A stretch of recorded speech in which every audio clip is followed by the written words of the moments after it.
du jour. On passe maintenant au cours. C'est le troisième cours que nous avons ensemble et nous parlons aujourd'hui de stratégie. Alors, vous remarquez une chose, c'est que j'ai mis stratégie, secret sauce. Le titre du cours, c'est stratégie. Et attention, il n'y a pas marqué stratégie digitale. Il y a juste marqué stratégie. Pourquoi? Est-ce que c'est une erreur, c'est un oubli, c'est une volonté?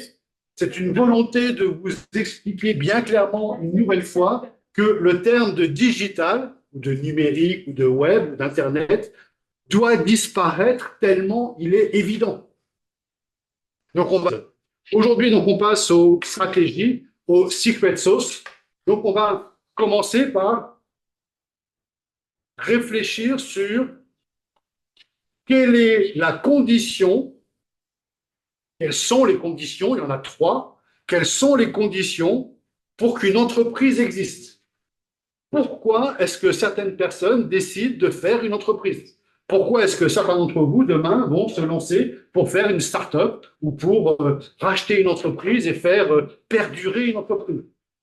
Donc, vous êtes prêts pour ce premier 1 sur 5 de la secret sauce des stratégies? Voilà la secret sauce de la stratégie en 3 points. Et attention, ces 3 points sont complètement évidents. Ce qui est hyper important, c'est l'ordre du 1 et du 2. Il faut bien faire 1, 2, comme ça va être au tableau dans une seconde, et non pas, comme font beaucoup d'entreprises, 2, 1. Donc, c'est quoi l'ordre pour qu'une entreprise existe? Retenez cette phrase, elle est extrêmement importante, elle n'est pas de moi, elle est extrêmement importante. Une entreprise est chargée de résoudre un problème. Et comme elle résout bien un problème, elle mérite de gagner de l'argent. Pour qu'une entreprise ait du succès, qu'il existe un problème ou un rêve ou une aspiration ou une volonté, quelque chose à résoudre. S'il n'y a rien à résoudre, retenez ça, il n'y a pas d'entreprise. Deuxième point, je vais trouver, on appelle le job to be done, je vais trouver une solution ou des solutions aux problèmes que les gens rencontrent. Donc, si je suis par exemple une entreprise suisse et que je suis dans la cosmétique, je vais me poser la question de quels sont les problèmes de mes clients dans la cosmétique? Est-ce qu'ils ont la peau comme ci? Est-ce qu'ils ont la peau comme ça? Est-ce qu'ils ont les pieds trop secs? Est-ce qu'ils ont les genoux trop secs? Est-ce qu'ils ont la peau trop grasse? Est-ce qu'ils ont des cheveux comme ci? Est-ce qu'ils ont tel et tel problème? Et si je trouve des problèmes, ben je vais essayer par des solutions cosmétiques et des solutions diverses et variées, je vais essayer de créer une boîte qui va résoudre leurs problèmes de cosmétique. Si je suis une boîte médicale suisse, je vais essayer de voir quels sont les problèmes d'ordre médicaux en Suisse pour trouver des remèdes aux problèmes médicaux des Suisses. Et dernier point, maintenant que j'ai apporté des solutions à une personne, 2 personnes de ma cible, je vais essayer de distribuer à l'échelle. Je vais essayer de distribuer à l'échelle les solutions pour toucher le plus de personnes possible. Donc, 1, il y a des problèmes. 2, je trouve une solution avec mes produits ou avec d'autres produits si les miens ne sont pas efficaces. 3, je distribue pour satisfaire le plus de personnes possible et, ne le cachons pas, pour gagner le plus d'argent possible. Le problème de ce schéma-là, qui est très juste, c'est que bien souvent les entreprises l'inversent et commencent par leurs solutions, quels sont mes produits, quelles sont mes technologies, quelles sont mes solutions. Et une fois que j'ai fait le catalogue de mes solutions, je vais essayer de proposer mes solutions à des gens qui peut-être auront le problème. Vous voyez que la démarche est complètement différente. La démarche que je vous propose ici, c'est d'abord de dire j'ai une cible, s'il vous plaît, j'ai une cible qui a des problèmes, je trouve des solutions pour ma cible, ils n'entendent pas quand je trouve des solutions pour ma cible, et une fois que j'ai trouvé des solutions, je distribue à l'échelle, et là, je deviens riche. Là, vous avez là la première secret sauce. D'abord, il y a des problèmes. Après, j'apporte des solutions que j'invente. Ce pas des solutions qui sont en stock. Ce pas des solutions qui sont en catalogue. J'invente des solutions et après, je les distribue à l'échelle. Vous avez là différents tableaux. Je ne sais pas si vous connaissez les Business Model Canvas. Certains d'entre vous ont déjà travaillé avec ça, de Alexander Osterwalder. Euh, Là, c'est un canevas légèrement différent qui s'appelle le Lean Canvas, mais vous voyez ici, il y a des problèmes, on a les solutions, on fait un produit, une proposition de valeur, une value proposition, on distribue notre value proposition et on touche des clients.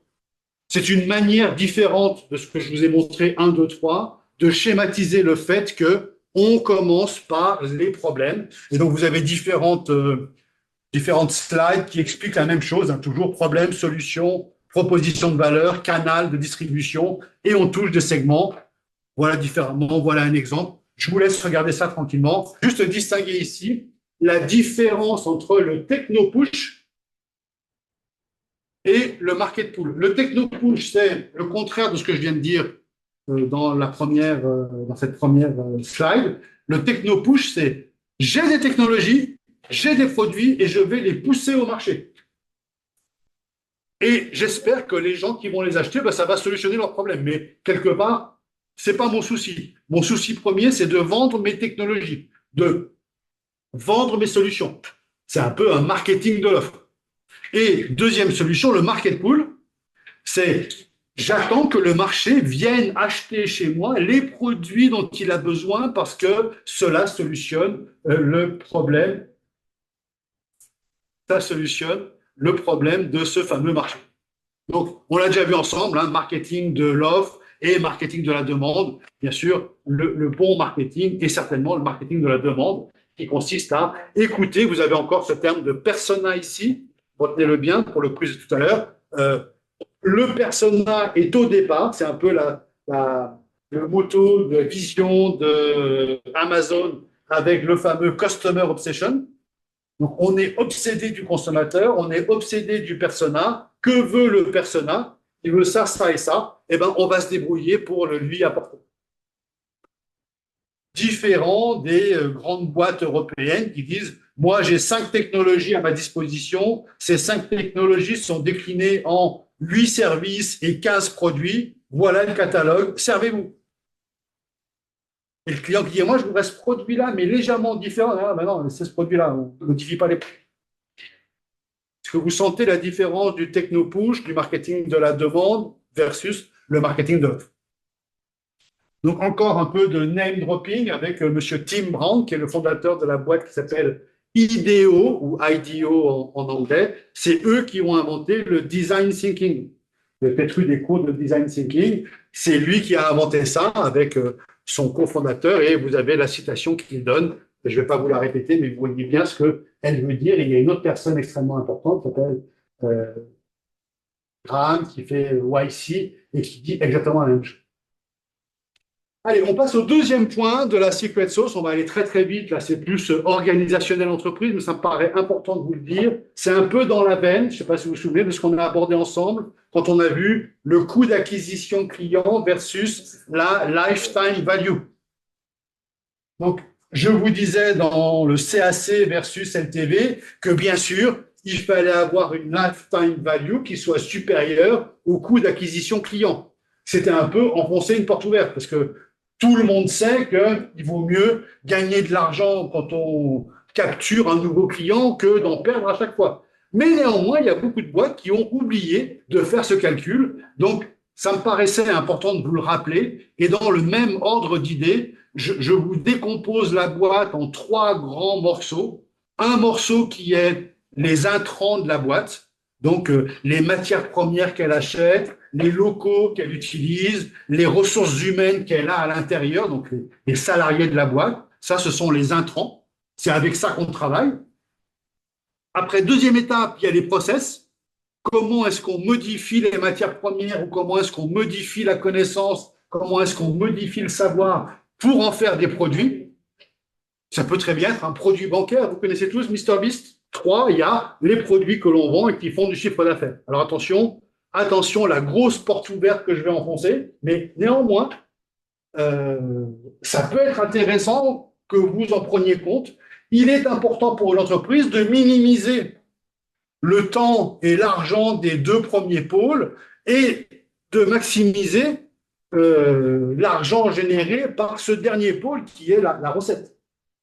Donc, plus on peut, et aujourd'hui, bien sûr, j'espère que dans votre taxinomie du marketing digital, vous avez ajouté l'IA. Donc là, je fais un aparté tout de suite, un mot assez marrant et assez amusant. Mais au-delà du mot marrant, il y a derrière ça un concept extrêmement intéressant. Et ce mot marrant, c'est TAM, SAM, SOM. Je ne sais pas si vous connaissiez. Donc le TAM, c'est le Total Addressable Market. C'est le marché global. Donc là, je vous parlais d'une boîte cosmétique en Suisse. Je pense qu'il y a 4 millions de Suisses en Suisse.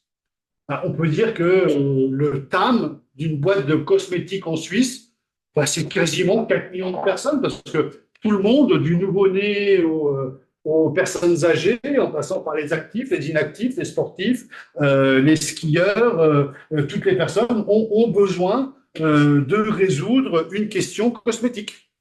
Donc, mon TAM, c'est toutes les personnes qui ont une peau, donc par définition, sauf les personnes un peu malades. Attends, c'était quand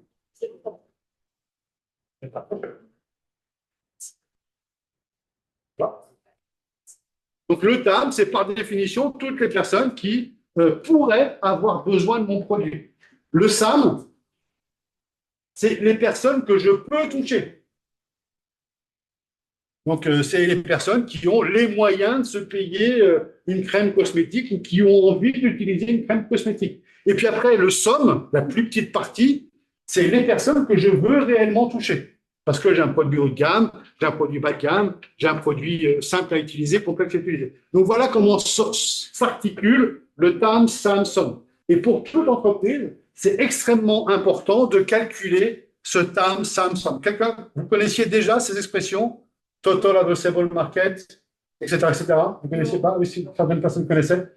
Super important, dès que vous touchez à un projet, dès que vous touchez à quelque chose, c'est super important de dire quel est votre TAM, quel est votre SAM, quel est votre SOM. Toutes les startups qui font des pitchs présentent leur TAM, SAM, SOM parce que c'est quelque chose qui est hyper important pour les investisseurs pour évaluer la boîte parce que c'est par rapport à ça qu'ils vont décider d'investir ou pas. Donc là, vous avez sur les slides tout le détail. Je ne vais pas vous le réexpliquer maintenant. Je vous laisse regarder ça tranquillement. Et dernier point, et on fait une pause juste derrière ça, et on fera après le point 4 et 5. Dernier point, dans ce TAM, SAM, SOM, il y a cette fameuse matrice de Igor Anzov. Igor Anzov est un économiste russe émigré aux États-Unis, décédé en 2002, et il a eu cette vision de la stratégie, on est sur un cours sur la stratégie de l'entreprise. Et lui, il dit que la stratégie de l'entreprise se divise, la stratégie d'entreprise se divise en 4 grandes parties en fonction des produits et des clients. Est-ce que vous avez des produits actuels et des produits futurs? Vous avez des clients actuels et des clients futurs. En fonction de cela, si vous touchez vos clients actuels avec vos produits actuels, on appelle ça de la fidélisation. Si vous touchez des clients que vous ne connaissez pas, donc des clients nouveaux, avec des produits que vous ne connaissez pas, on appelle ça de la diversification. Et les deux autres extrêmes, c'est stratégie intensive, stratégie extensive. Donc, Anzov divise la stratégie avec ces 4 grandes cases, avec une règle bien simple, et on termine là-dessus, une règle bien simple qui est de dire votre entreprise ne peut être que dans une des cases à la fois. Donc, sur T1 2026, trimestre 1, de janvier à mars 2026, vous pouvez choisir de faire de la fidélisation, très bien, pas de problème. Vous pouvez choisir de faire de la diversification, très bien, pas de problème, mais pas les deux. Si vous voulez faire les deux, vous faites un au T1 2026 et l'autre au T2 2026. On ne peut pas à la fois dire je veux toucher mes clients actuels avec un nouveau produit et en même temps, je veux trouver des nouveaux clients pour les produits actuels. c'est le meilleur moyen de donner deux objectifs. C'est le meilleur moyen pour que toute entreprise dise « Ah ben, j'ai pas réussi à faire l'un ni l'autre parce qu'il y en avait deux ». Donc, si vous voulez que vos stratégies soient bonnes, soient applicables, il faut poursuivre un seul but à la fois. Donc, le but peut être T1 2026, on fait une stratégie intensive, on lance des nouveaux produits, et le plus simple quand on a de nouveaux produits, c'est d'aller les vendre aux clients qui nous connaissent. Voilà. Ensuite, T2 2026, on va prendre des produits existants et on va aller chercher à augmenter notre base de clients en trouvant des nouveaux clients. Très bien. T3 2026, on va faire la diversification. Et puis, pour se reposer un petit peu, T4 2026, on va faire de la fidélisation. Mais on n'est que dans une seule case à la fois. Job to be done. Donc, c'est extrêmement important quand on bâtit une stratégie, quand on bâtit un positionnement, quand on fonde une entreprise sur des produits qu'on a envie de vendre, de bien comprendre ce qu'est le job to be done. Pourquoi les gens nous achètent réellement? Pourquoi on achète une voiture? Pourquoi on achète un vélo électrique? Pourquoi on achète un ordinateur, un smartphone, une montre connectée, etc., etc. Et la dernière secret sauce de stratégie, celle-là, on va y passer un peu plus de temps. Elle est super importante et elle est issue. Tout à l'heure, quelqu'un me disait que l'exercice qu'on faisait sur la taxinomie était beaucoup trop rapide, beaucoup trop imparfait, beaucoup trop complexe pour être fait en 3/4 d'heure avec un autre exercice encore plus complexe qui est de deviner ce qu'une des plus grosses boîtes du monde a en tête et veut lancer pour les années à venir. Et la réponse que je vais vous faire, elle est ici. Elle est concentrée dans cette petite roquette qui va vers le ciel, vers la licorne. Vous savez tous ce que c'est qu'une licorne. Vous savez certainement ce que c'est qu'une décacorne. Une décacorne, c'est une start-up qui est valorisée 10 milliards de dollars. Comment c'est possible? C'est possible par l'agilité que les start-up ont développée et la confiance qu'ils donnent au marché de pouvoir faire à peu près tout ce qui est possible au monde avec le nombre le plus restreint d'actifs. Je vous ai parlé tout à l'heure, on va se mettre un peu de lumière, je vous ai parlé tout à l'heure des intrants dans l'entreprise, je vous ai parlé tout à l'heure des process dans l'entreprise. Et bien, ce que je peux vous dire, c'est que toutes les startups que je connais, j'en connais un sacré paquet dans la French Tech, ils sont tous capables de faire des choses absolument dingues avec un minimum d'outils, avec un minimum de personnes. Un peu comme vous tout à l'heure, en 3/4 d'heure, alors un peu plus, on a débordé, on va dire en 50 minutes, vous avez réussi à trouver quels étaient les 7 produits que OpenAI allait lancer et en même temps faire une taxinomie du marketing digital. Normalement, une taxinomie du marketing digital, il faut minimum 2 heures pour la faire et plus généralement, on prend 3-4 heures. Vous l'avez fait en 10 minutes, 15 minutes. Alors, bien sûr, votre travail est imparfait, mais il est fait. Et c'est ce que veut dire ici le better done than perfect. C'est un grand mantra, un grand motto de ce qu'on appelle le bootstrapping. Je vais vous définir ce qu'est le bootstrapping juste après. Dans les startups, on préfère faire les choses rapidement, avec les moyens du bord, un peu à la va-vite, mais au moins c'est fait. Vous vous doutez bien que s'il n'y a qu'une personne pour faire tout ça, elle va aller assez vite. Et c'est ça qu'on appelle le bootstrap. Le bootstrap, c'est faire avec les moyens du bord, même si c'est imparfait, c'est le fameux better done than perfect, qui est la citation d'une personne extrêmement importante que je voudrais que vous reteniez, qui s'appelle Sheryl Sandberg. Sheryl comme le prénom et Sandberg comme le sable et la berge, Sandberg. Et Sheryl Sandberg, c'est la numéro 2 de Facebook, de Meta, qui maintenant a démissionné de chez Meta. Mais c'est une personne absolument fantastique, qui est un rôle modèle féminin dans la Silicon Valley, Sheryl Sandberg. Et c'est elle qui a popularisé ce better done than perfect. Et si elle a réussi à faire de Facebook ce qu'est devenu Meta et ce qu'est devenu maintenant ce groupe qui a, bien sûr, WhatsApp, Instagram, Oculus, les Ray-Ban connectés, les Ray-Ban numéro 1 et les Ray-Ban qui s'appelle display avec l'écran qui vient s'interfacer. Si elle a réussi à faire tout ça dans l'entreprise aussi vite que Facebook l'a fait, c'est parce qu'elle avait ce système de bootstrap en tête et ce système de better done than perfect. Et tout ça, ça nous rapproche de quelque chose qui s'appelle l'agilité. Est-ce que vous avez eu des cours d'agilité ou est-ce que dans votre entreprise, il y a eu des formations à l'agilité? L'agilité, ça comprend le lean, le scrum, le kanban et puis les concepts agiles globaux. J'espère que vous avez eu des cours de ça et j'espère que les projets chez vous, ou si vous avez eu des cours de gestion de projet, on vous a inculqué ces notions d'agilité. Alors, qui est-ce qui a popularisé l'agilité? Encore une fois, la HBR, Harvard Business Review, qui nous demande, OK, une petite boîte, elle est forcément agile, puisqu'elle n'a pas les ressources pour faire des processus complexes. Une petite boîte, elle est forcément agile. Mais la question qui se pose ici, est-ce que l'agilité peut se développer dans des très grosses boîtes? Et la réponse est oui. Une des plus grosses boîtes américaines qui s'appelle General Electric, GE, il fonctionne sur un principe agile. Et puis encore d'autres grosses boîtes comme Boeing fonctionnent selon des principes agiles.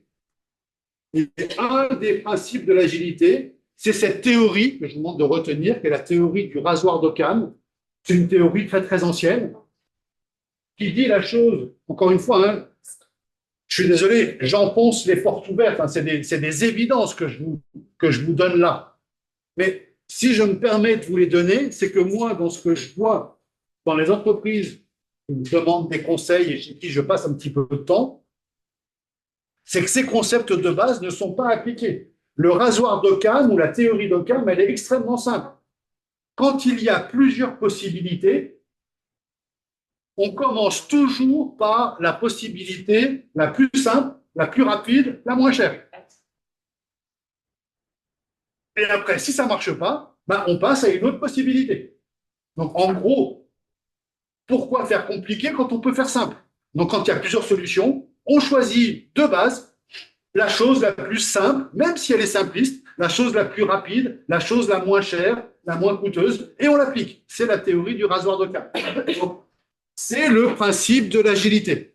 Alors là, je vais vous expliquer en une seconde comment fonctionne l'agilité. Vous allez comprendre assez vite. Et après, je vous fais un petit passage par le Scrum.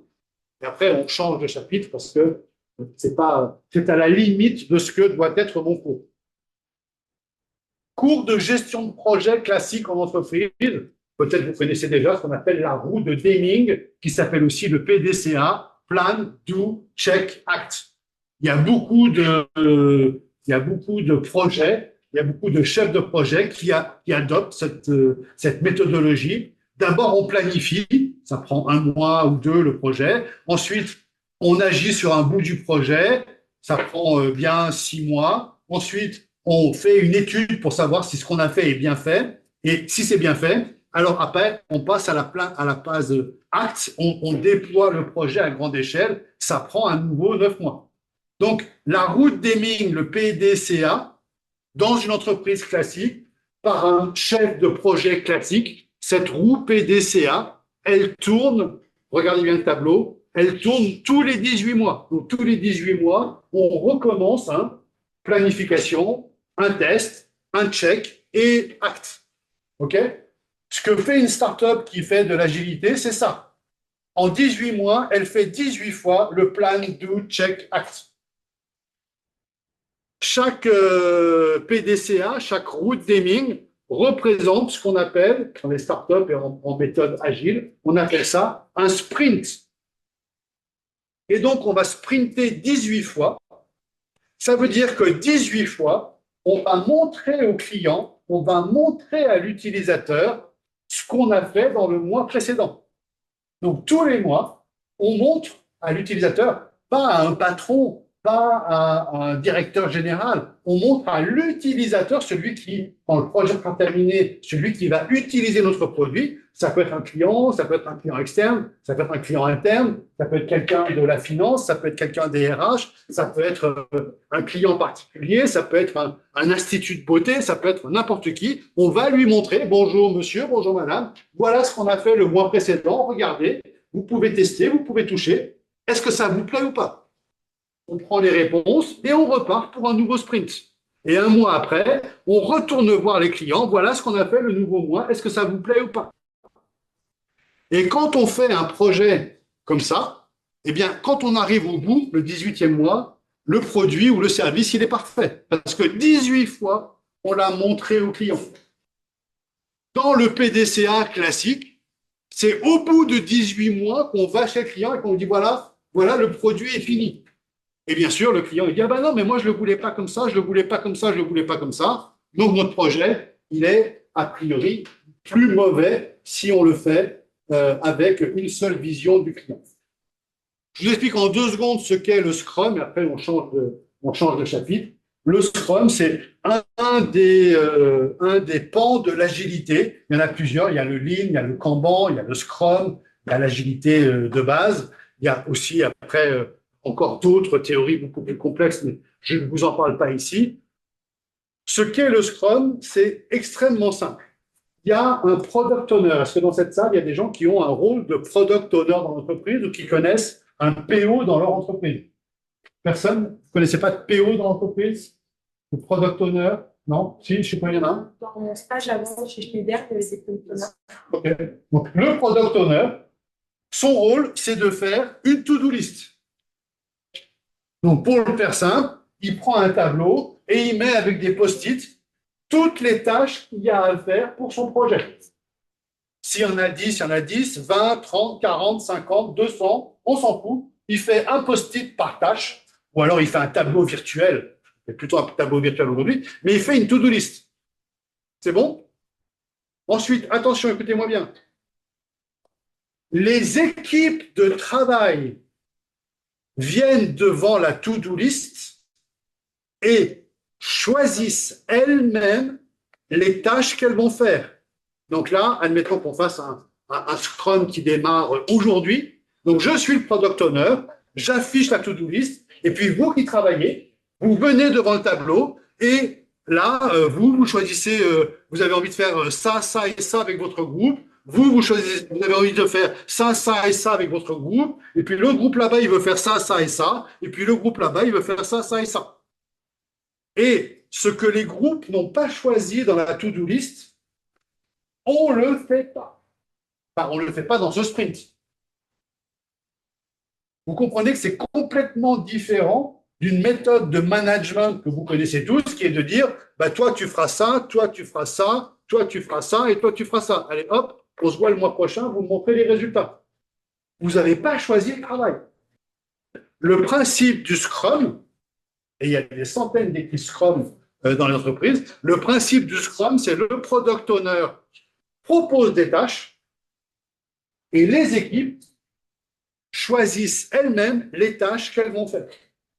Et quand on travaille comme ça, je peux vous dire que ça change complètement la physionomie du bonheur en entreprise, de la volonté de venir travailler et de l'envie d'arriver à faire pendant le sprint qui dure un mois maximum, de faire aboutir les projets sur lesquels vous travaillez. Et de faire à la fin du mois une belle démonstration de ce que vous avez fait, parce que vous l'avez choisi, de ce que vous avez fait. Encore une fois, là, on parle de push et de pull, de pull work et push work.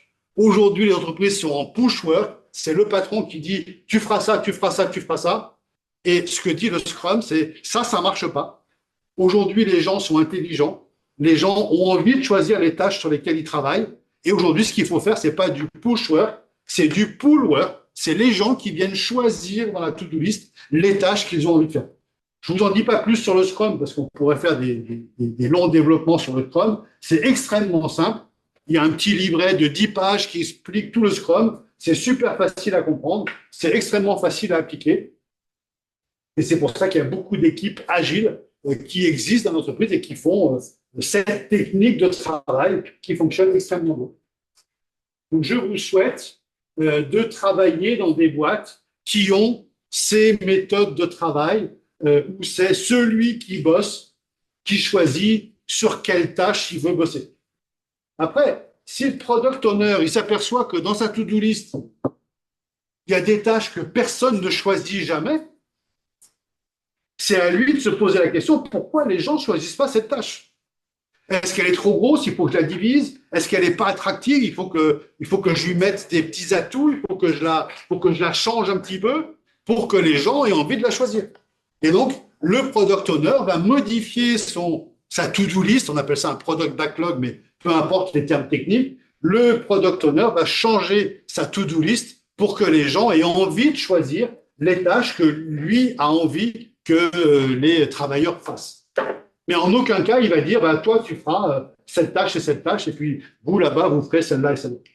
Donc, extrêmement intéressant de comprendre comment ça fonctionne. Allez, je vais vous faire un petit passage par les nouvelles stratégies qui sont justement autorisées par les nouvelles technologies que sont ce monde digital. Et donc, là, vous avez au tableau une quinzaine de stratégies digitales. Il en existe une quinzaine d'autres. Vous pourrez développer, auxquelles vous pourriez penser. Ça peut être un atelier, ça peut être un workshop un jour, si on a envie de travailler sur ce workshop, qui est de dire, est-ce que vous voyez dans ce tableau une stratégie digitale ou deux stratégies digitales qui manquent?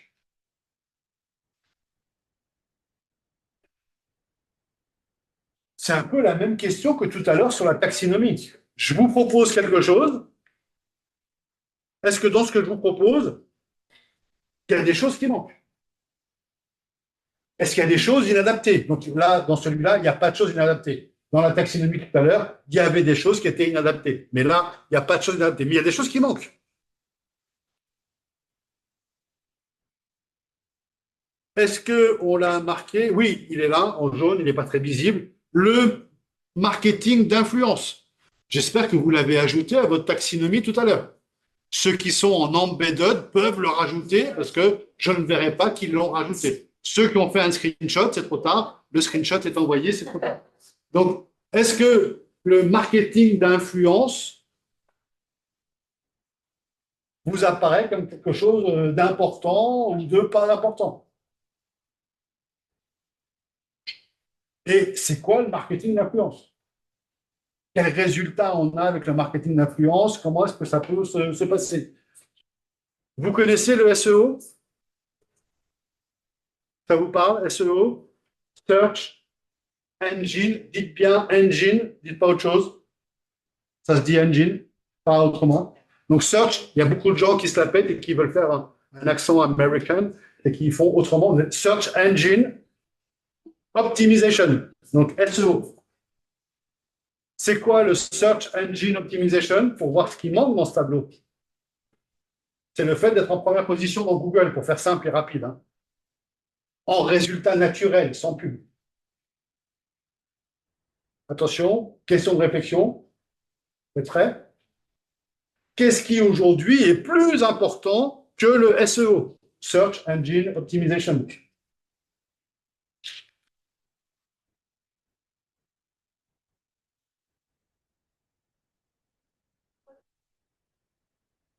Le PC.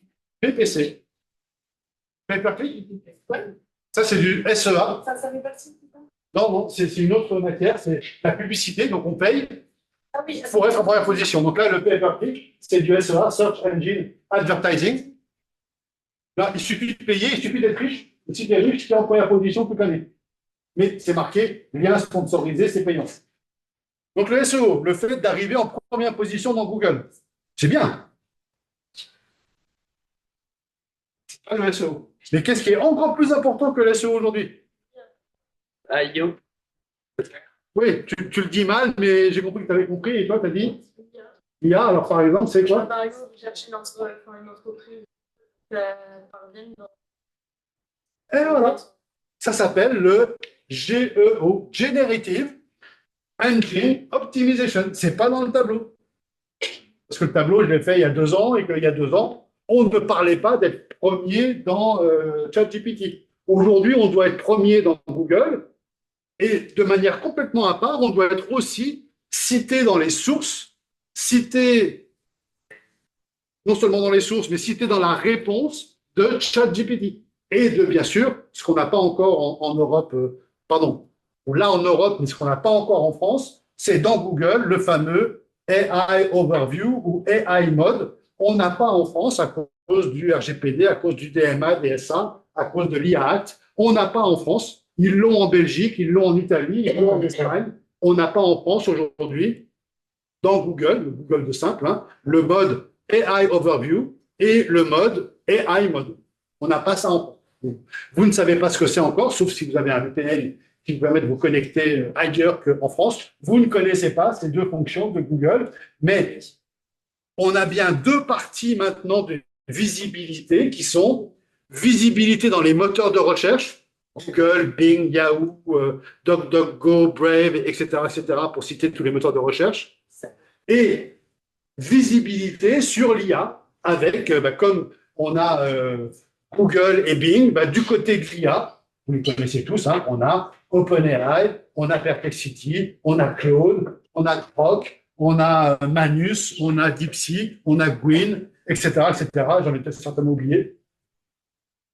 Gemini, bien sûr, de chez Meta. On a Gemini de chez Meta, Llama de chez Meta, etc., Mistral, j'allais oublier de citer Mistral. Et il faut être présent en première position ou en source dans toutes ces IA.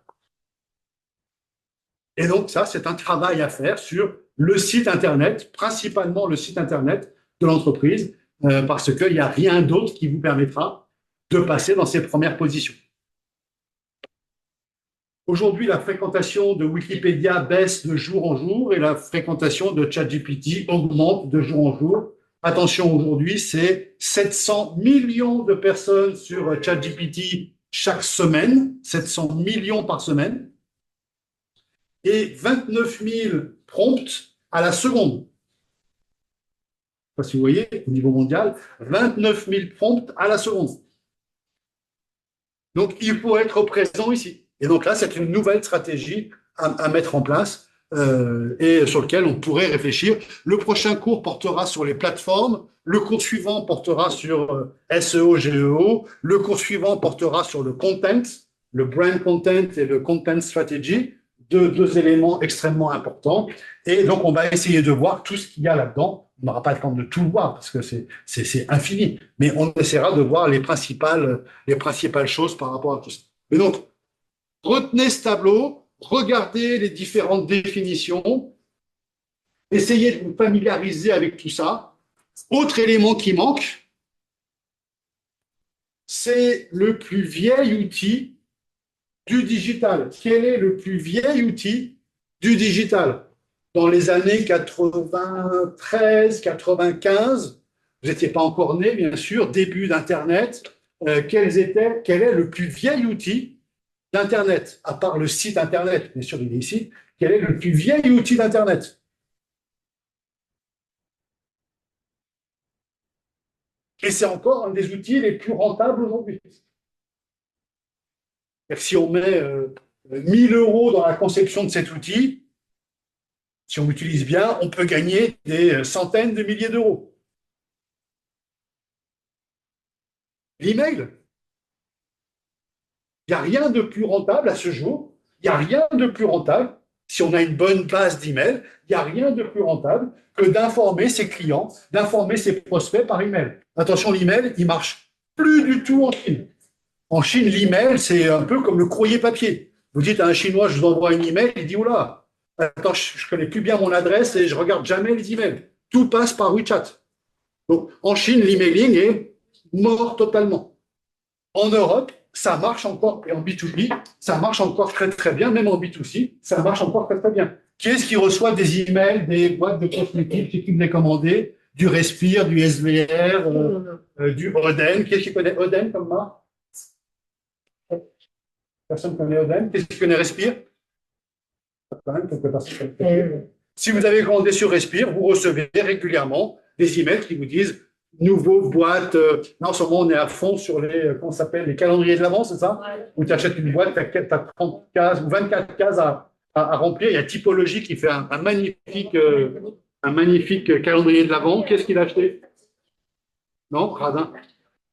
Mais j'ai vu, hein. C'est bon, hein? Ça donne envie, on a envie de. Après, c'est un peu.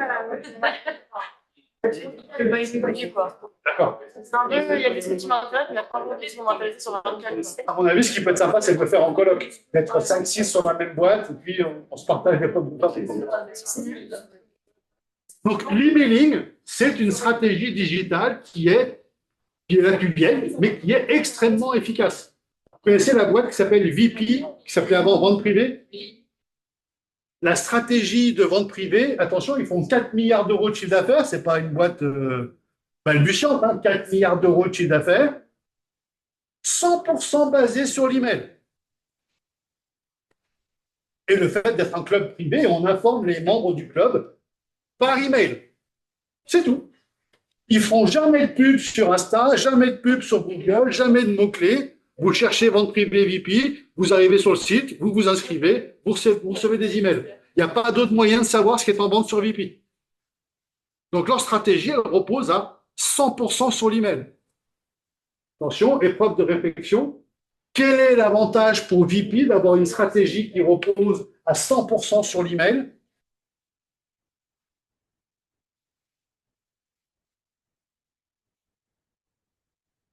Eh bien, qui sont complètement indépendants de Google. Si Google demain multiplie les tarifs publicitaires par 10, VP, ils s'en moquent complètement. Ils ne font pas de pub sur Google, ils ne font pas de pub sur Insta. Leur seul moyen de communication avec les clients, c'est les emails. Et ils ont les emails de, je ne sais pas combien, il faudrait vérifier, mais 2-3 millions de clients. Ils envoient des emails tous les jours, à je ne sais pas quelle heure, des heures très précises, hein, 8 heures pour la vente de 9 heures, c'est très précis. Et les clients qui sont à la recherche de tels produits, ils vont se précipiter dans la seconde près pour être les premiers connectés, pour avoir les produits. Oui. Pour être répertorié en pagrin sur le total de vente privée. Ils font un minimum, mais c'est embryonnaire. Peut-être dépense, je pense, peut-être, parce que Grandjean, qui est le patron, connaît bien Internet, donc peut-être qu'ils font un tout petit peu, mais c'est microscopique. C'est un peu comme Red Bull en publicité.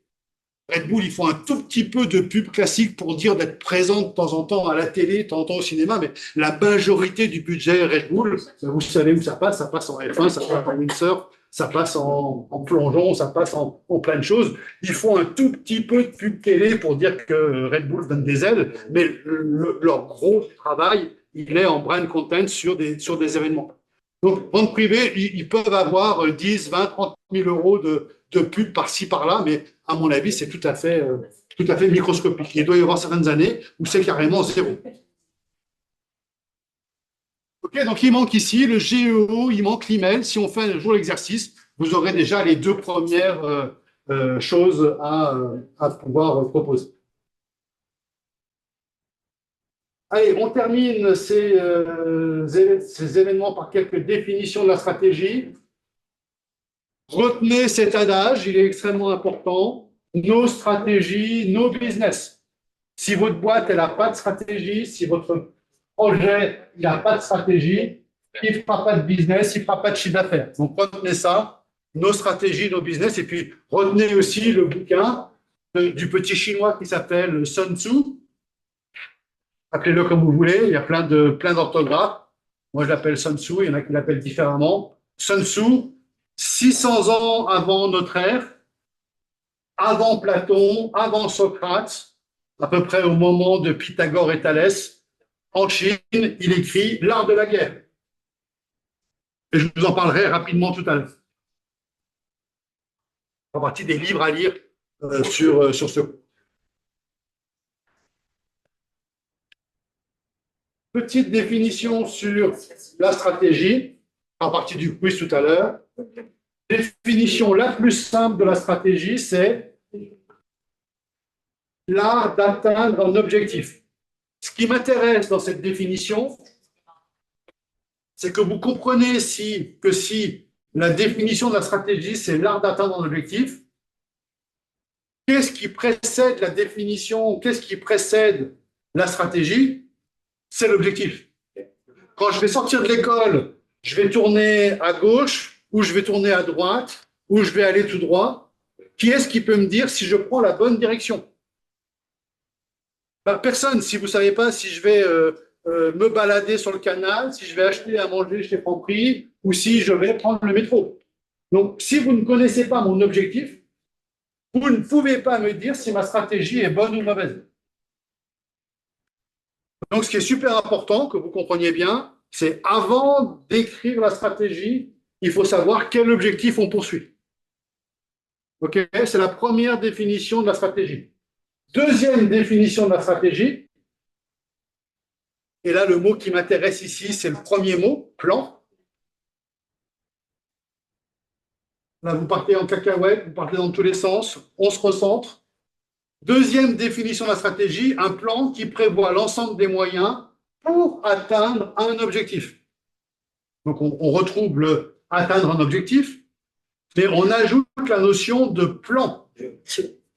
Les garçons, là, au fond, on sent plus que moi. Donc, c'est quoi un plan? Vous avez fait combien de plans dans votre scolarité entre la philo, l'histoire géo, la littérature, les contractions de texte, les synthèses et tous les machins? Vous avez fait des centaines de plans. Est-ce que vous avez déjà, une fois dans votre scolarité, fait un plan qui fait introduction, partie 1, conclusion? Jamais. Vous avez au moins essayé de faire une deuxième partie et le plus souvent essayé de faire une troisième partie. Le côté thèse, antithèse, synthèse. Êtes-vous pour ou contre la peine de mort? Hop, bah oui, y a des choses qui sont très graves, il faut la peine de mort. Maintenant, c'est interdit de tuer les gens, il ne faut pas la peine de mort. Synthèse, on peut trouver des peines incompressibles qui sont des genres de mise à mort sans tuer les gens. Voilà. Donc, thèse, antithèse, synthèse. C'est le plan le plus simple quand on est vraiment trop bête, quand on n'a pas le temps, quand on n'a pas les connaissances. On fait thèse, antithèse, synthèse. Ça marche toujours. C'est en 3 étapes. Mais ce qu'il faut que vous reteniez là, c'est que la stratégie est un plan en au moins 3 phases.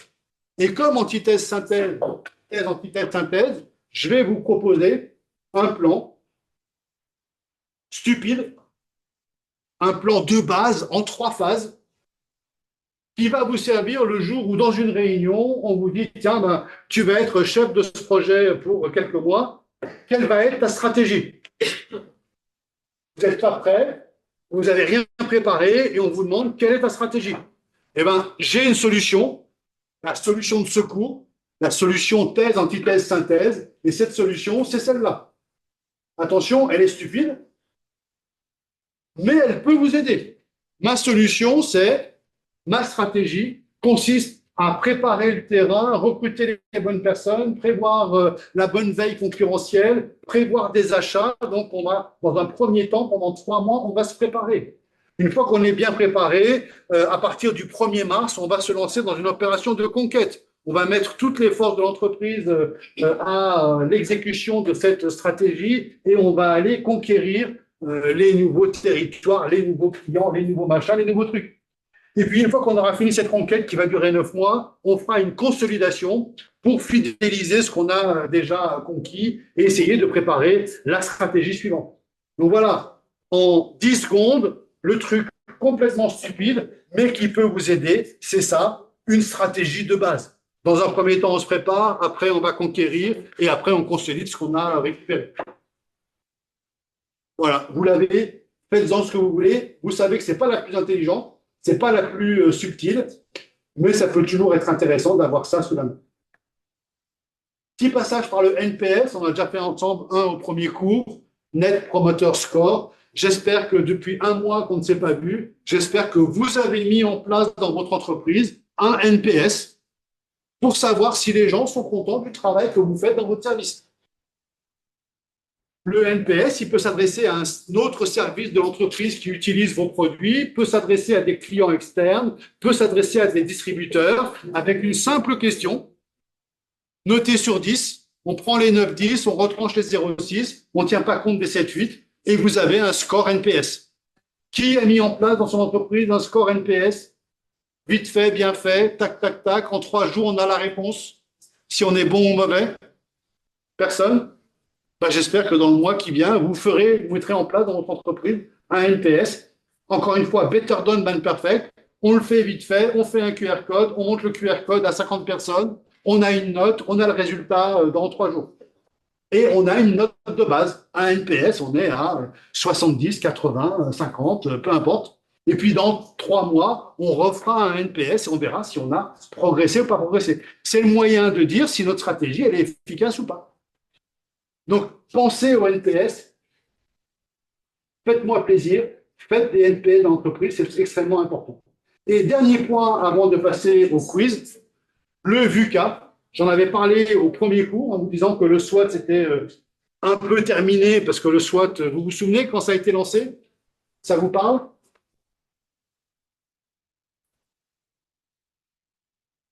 Ça a été lancé dans la Harvard Business Review, encore une fois, dans les années 70. Donc le SWOT, ça a 55 ans.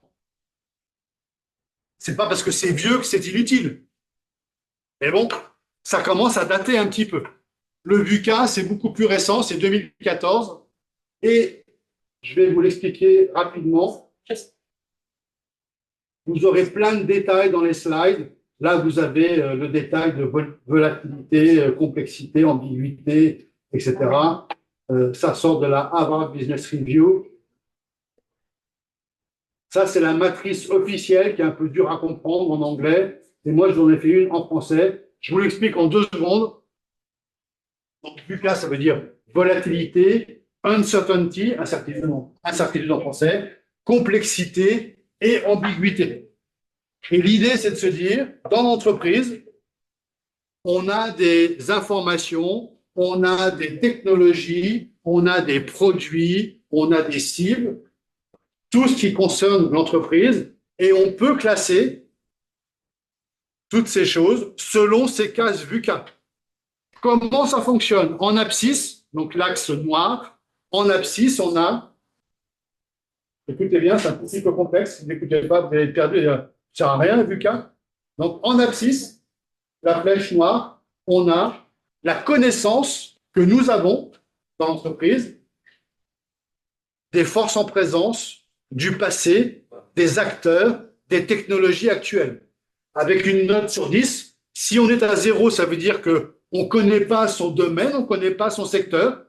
Et si on est à 10, ça veut dire qu'on connaît parfaitement son secteur, on connaît parfaitement son domaine, on connaît parfaitement ses concurrents, on connaît parfaitement tout ce qui s'ensuit. Donc, il y a des domaines dans l'entreprise où on est parfaitement au courant. On est parfaitement au courant de ce qui se passe. Puis il y a des domaines dans lesquels on ne sait pas trop ce qui se passe. Par exemple, en IA, dans votre entreprise, est-ce que vous connaissez toutes les boîtes qui font de l'IA? Est-ce que vous connaissez toutes les solutions d'IA? Est-ce que vous connaissez toutes les solutions d'automatisation de l'IA avec Zapier, MEC, N8N et maintenant les nouvelles informations de ChatGPT? Est-ce que vous avez une vue exhaustive de tout cet IA? Certainement pas. Donc, vous n'êtes pas à 10 sur 10.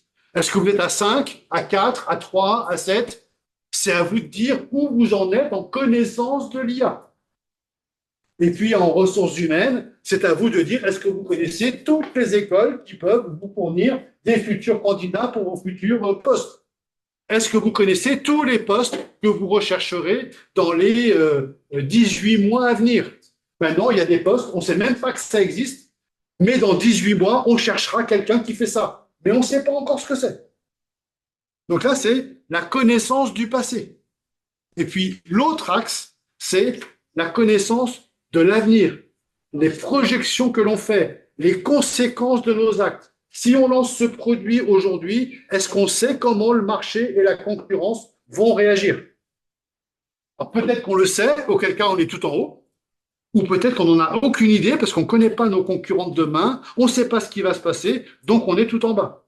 Est-ce que Renault, qui fait des voitures électriques, est-ce qu'ils savent ce qui va se passer dans 18 mois avec les acteurs chinois qui arrivent, avec les taxes américaines qui viennent sur les voitures françaises, avec les voitures à batterie qui sont de plus en plus performantes, avec de nouveaux acteurs qui arrivent? Personne n'y connaît plus rien maintenant. Donc, en termes de prospective, des grosses boîtes comme Renault, Stellantis, en termes de connaissance de l'avenir, ils étaient au top il y a 5 ans, 10 ans, et petit à petit, ils baissent, ils baissent, ils baissent, parce que le monde est de plus en plus complexe. Et donc l'intérêt de cette matrice VUCA, c'est de placer tous les éléments de nos différents domaines d'activité en disant, est-ce que je suis dans cette case qui s'appelle l'ambiguïté? L'ambiguïté, c'est la case la plus mal, la pire. C'est parce que non seulement on ne sait pas ce qui s'est passé hier, mais on ne sait pas ce qui se passe demain non plus. Donc c'est le brouillard total. Ou est-ce qu'on est carrément à l'opposé en volatilité? La volatilité, c'est on a une parfaite connaissance du passé et on a une parfaite connaissance du passé et on a une parfaite vision de l'avenir.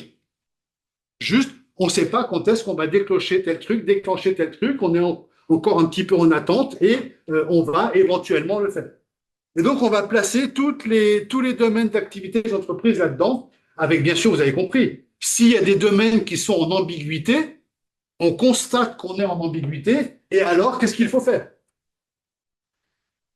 Eh bien, il faut s'améliorer, il faut trouver des résultats, il faut embaucher des personnes qui connaissent. C'est pour ça qu'aujourd'hui, il y a tant de personnes qui sont embauchées pour faire de l'IA en entreprise. C'est que les entreprises se rendent compte que l'IA, ils n'y captent pas grand-chose, que les cadres actuels, ils captent pas grand-chose non plus, et que donc, il faut embaucher des gens comme vous pour dire comment on se sert de l'IA dans l'entreprise.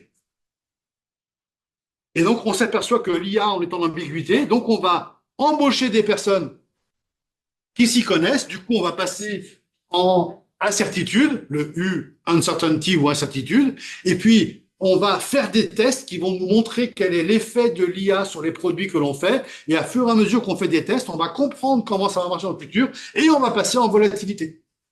Vous avez capté le délire? C'est ça, c'est à ça que sert la matrice VUCA. Donc, extrêmement intéressante pour faire progresser l'entreprise dans les domaines où elle est plutôt faible. On termine par, bon, pas les workshops parce qu'on les a déjà fait, mais quelques livres à lire, toujours avec ma méthode. Hein. Ma méthode consiste à ne pas acheter le livre, à ne pas télécharger le livre, à ne pas lire le livre.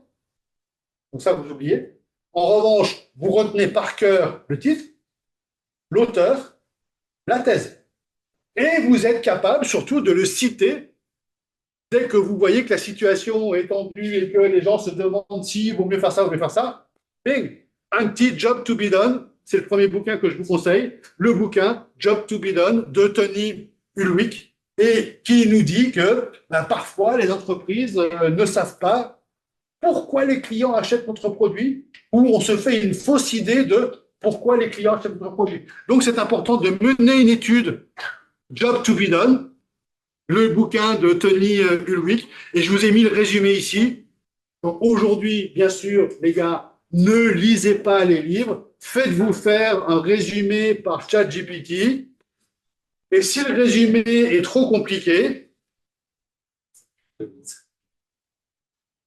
vous avez, est-ce que vous connaissez LE5? Personne connaît LE5? Je vous l'écris. C'est le mot magique. LE5. Vous mettez LE5 dans tous les moteurs de recherche d'IA. Ça veut dire explain like I'm five. Bon, ça veut dire simplifie le truc. Donc, vous demandez le résumé du bouquin qui s'appelle Job to be done. Il va vous faire un grand paragraphe comme ça. Ça vous saoule de lire ça.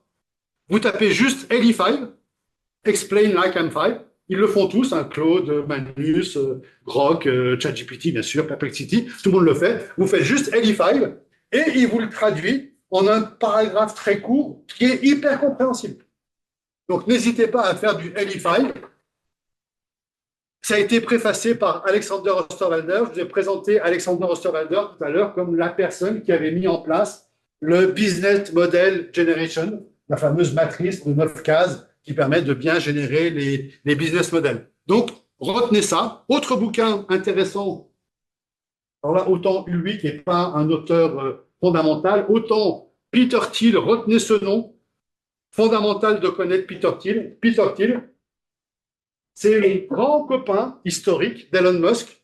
C'est ensemble qu'ils ont fait leur première boîte, qu'ils ont vendu 700 millions de dollars chacun avec Elon Musk. Donc Peter Thiel était associé à Elon Musk dans PayPal. Donc ils ont fait PayPal, ils ont vendu PayPal à eBay 700 millions de dollars, ils ont pris 350 millions chacun.